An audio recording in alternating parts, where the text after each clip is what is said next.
Sự tích chị Hằng Nga. Các bạn thân mến, cứ mỗi độ thu sang là bao nhiêu ký ức tuổi thơ lại ùa về. Trước đây, những ngày này, để chuẩn bị cho một cái Tết Trung Thu ấm cúng và vui vẻ, trẻ con chúng tôi thì cùng nhau nặn đất để làm pháo hoa, cắt giấy màu để làm đèn ông sao, dán đèn lồng, rồi lại đi nhặt những hạt bưởi sâu thành chuỗi đem phơi khô để đốt vào đêm trăng rằm.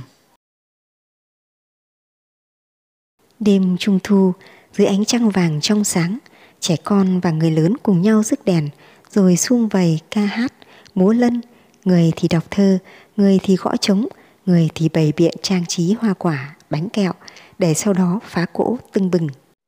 Những kỷ niệm đẹp ấy vẫn còn nguyên vẹn trong ký ức của tôi. Tết Trung Thu là một trong những ngày lễ quan trọng của Việt Nam. Nó còn được gọi là Tết Thiếu Nhi hay Tết Đoàn Viên.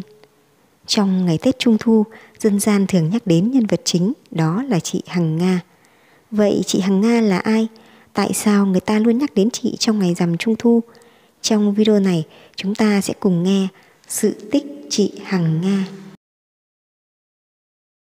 Tương truyền vào thời xa xưa, trên trời xuất hiện 10 ông mặt trời cùng chiếu xuống trái đất, khiến cho mặt đất nóng đến mức bốc khói. Biển hồ khô cạn, cây cối sinh vật và con người gần như không thể nào sống nổi.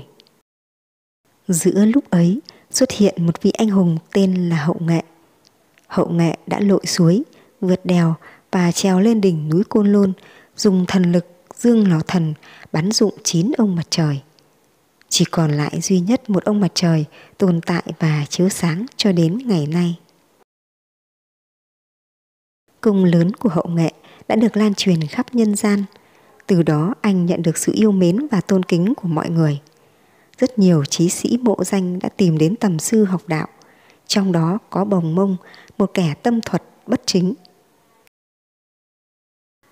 Không lâu sau, Hậu Nghệ lấy được một người vợ xinh đẹp và tốt bụng, tên là Hằng Nga. Mọi người đều ngưỡng mộ đôi vợ chồng trai tài gái sắc này. Một hôm, Hậu Nghệ đến núi Côn Lôn thăm bạn. Trên đường đi, anh tình cờ gặp Vương Mẫu Nương Nương. Anh bèn xin Vương Mẫu Nương Nương thuốc trường sinh bất tử, vì anh nghe nói loại thuốc này khi uống vào sẽ bay lên trời và trở thành tiên. Sau khi xin được thuốc, nhưng Hậu Nghệ lại không nỡ rời xa người vợ hiền của mình, nên đành tạm thời đưa thuốc bất tử cho Hằng Nga cất giữ. Hằng Nga mang cất thuốc cẩn thận vào hộp gương luộc của mình, nhưng nàng không ngờ rằng người học trò tên Bồng Mông kia đã nhìn thấy. 3 ngày sau, Hậu Nghệ dẫn học trò ra ngoài săn bắn. Bồng Mông với tâm địa xấu xa đã cố tình giả vờ ốm để xin ở lại. Đợi khi Hậu Nghệ dẫn học trò đi không lâu, Bồng Mông tay cầm bảo kiếm đột nhập vào hậu viện, ép Hằng Nga đưa thuốc bất tử cho hắn. Trong lúc nguy kịch, Hằng Nga đã vội mở hộp gương luộc, lấy thuốc bất tử ra và uống hết. Sau khi uống thuốc, Hằng Nga thấy người nhẹ bẫng và từ từ rời khỏi mặt đất, hướng về phía cửa sổ, bay lên trời.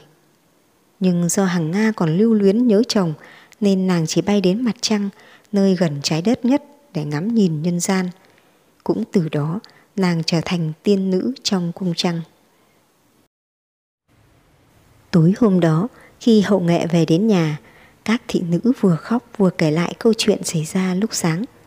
Hậu Nghệ vô cùng buồn bã. Trong lúc đau khổ, chàng đã ngửa cổ lên trời đêm gọi tên vợ hiền. Khi đó anh kinh ngạc phát hiện ra ánh trăng hôm nay đặc biệt sáng ngời, và còn có thêm bóng một người trông giống Hằng Nga. Hậu Nghệ vội sai người đến hậu hoa viên, nơi Hằng Nga yêu thích, lập bàn hương án, đặt lên đó những món ăn và trái cây mà bình thường Hằng Nga thích ăn nhất, để tế Hằng Nga nơi cung trăng đang nhớ tới mình. Câu chuyện tình nghĩa giữa Hậu Nghệ và Hằng Nga với khát khao được sum vầy gia đình, trao gửi yêu thương cũng là ý nghĩa sâu sắc của ngày Tết Trung Thu. Câu chuyện sự tích Hằng Nga đến đây là hết. Cô giáo Mignon trân trọng cảm ơn các bạn đã lắng nghe. Chúc các bạn cùng gia đình đón Tết Trung Thu sum vầy hạnh phúc. Xin chào và hẹn gặp lại các bạn ở những video sau.